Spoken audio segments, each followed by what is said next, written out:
In a first for the world body, Chagai Elad, the head of Israeli NGO B'tselem, is today scheduled to address the United Nations Security Council during their weekly session on the Middle East. Elad will likely discuss alleged Israeli violations of human rights and the scheduled demolition of the illegally built Bedouin village Khan al-Amal.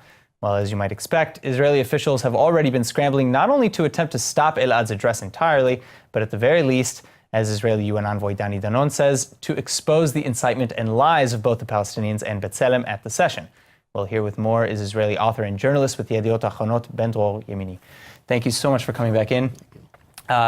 Let's just open with, how much damage do you think Elad could actually pose to Israel at the United Nations Security Council? Well, when we speak about damage, we have to speak about something which is going on. I mean, it's not because of his appearance today. Of course.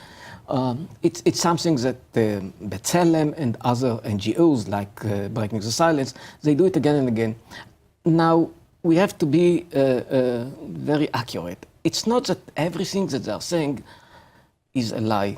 It's not the story. Mm-hmm. It's not. The story is that many times they take events out of context and they present those events like, well, you see, Israel is a monster. Look, take Hebron, for example. I mean, we know that per square meter or square, I don't know what, I mean, there are more cameras than every other part in this world, in any conflict. And once in 4 months, they find something. Yes, there are soldiers that do not behave. We know it. The problem is that they take this event, which is one out of thousands, and they say, you know what, this is Israel.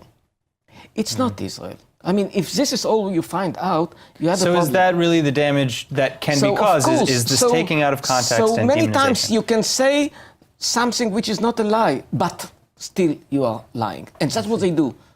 And look, you have many NGOs of that kind. In Britain, for example, Coalition Against War, that was against the war in Iraq and Afghanistan. Will anybody invite somebody from this organization, which is a big one, to the United Nations? No way. No way. This phenomena of Israelis that are going to the international bodies and demonize Israel, it's quite a unique one. So you really think it's a double standard to invite Elad in the first place?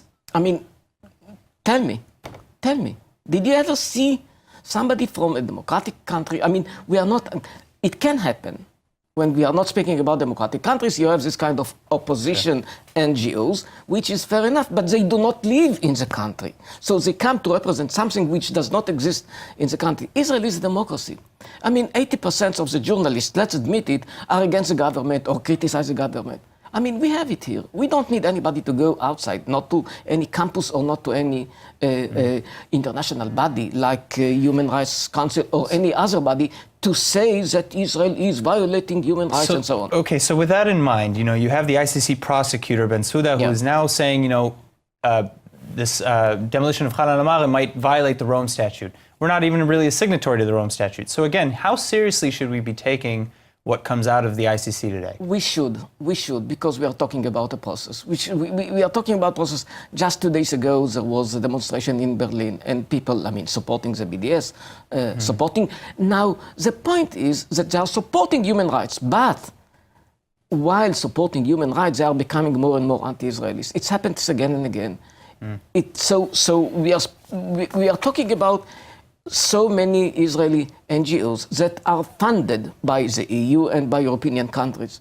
They are going to European countries, they are going to international bodies and actually demonize Israel again and again, single out Israel again and again, and so on and so on. This is the process of demonization. All right. Ben-Dror, thank you so much for coming back in and sharing with us.